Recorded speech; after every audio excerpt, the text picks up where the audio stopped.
what are the things that anyone and everyone can do, should do to live longer? So if you compare low muscle mass people to high muscle mass people as they age, the low muscle mass people have about 200% increase in all-cause mortality. If you look at cardiorespiratory fitness, it's even more profound. You're talking about 5x difference in all-cause mortality. That's probably the single strongest association I've seen for any modifiable behavior.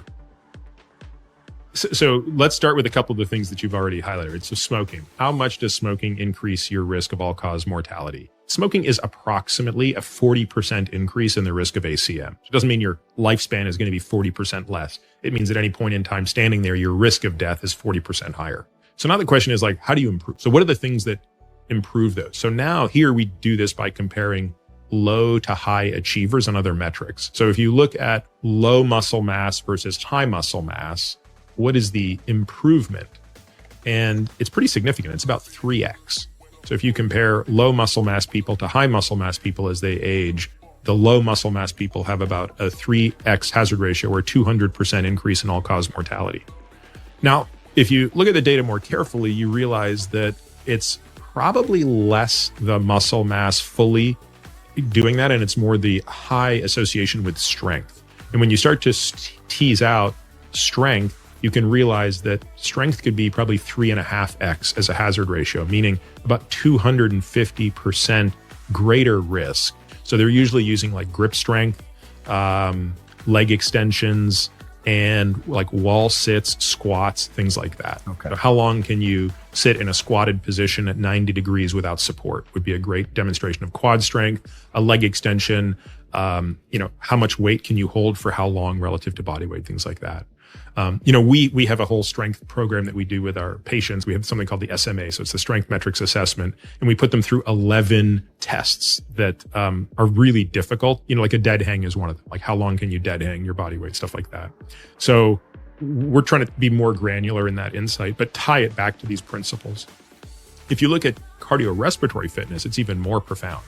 So if you look at people who are in the bottom 25% for their age and sex in terms of VO2 max, and you compare them to the people that are just at the 50th to 75th percentile, you're talking about a 2x difference roughly in the risk of ACM. If you compare the bottom 25% to the top 2.5%, so you're talking about bottom quarter to the elite for a given age, you're talking about 5x.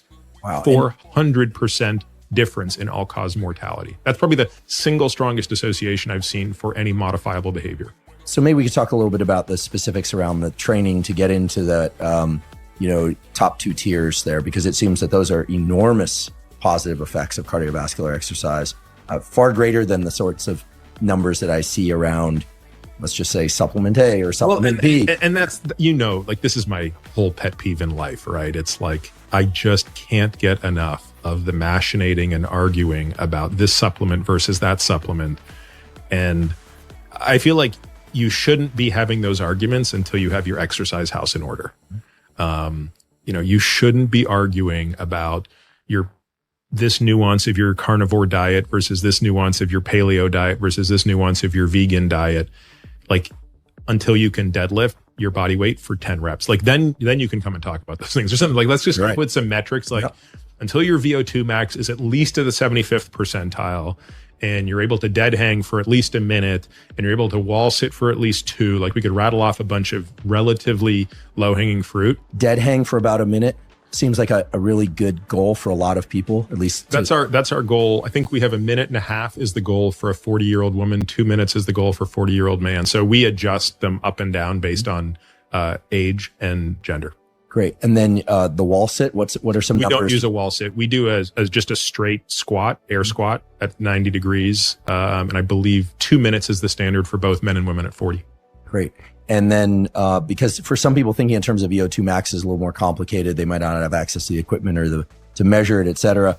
What can we think about in terms of cardiovascular? So run a mile at 7 minutes or less, 8 minutes? That's a good question. So there are really good VO2 max estimators online, and you can plug in your activity du jour. So be it a bike, run, or rowing machine, and it can give you a sense of that. And I don't I used to know all of those. It's okay. But now that I just actually do the testing, I don't recall them. But it's exactly that line of thinking. Like, can you run a mile in this time? If you can, your VO2 max is approximately this. And then you mentioned deadlifting body weight 10 times. I just made that one up. That's not one that we include, but something like that. We use farmer carries. So we'll say for a male, you should be able to farmer carry your body weight for, I think we have 2 minutes. So that's half your body weight in each hand. You should be able to walk with that for 2 minutes. For women, I think we're doing 75% of body weight or something like that. Yeah. It's basically grip strength. It's mobility. I mean, again, walking with that much weight for some people initially is really hard.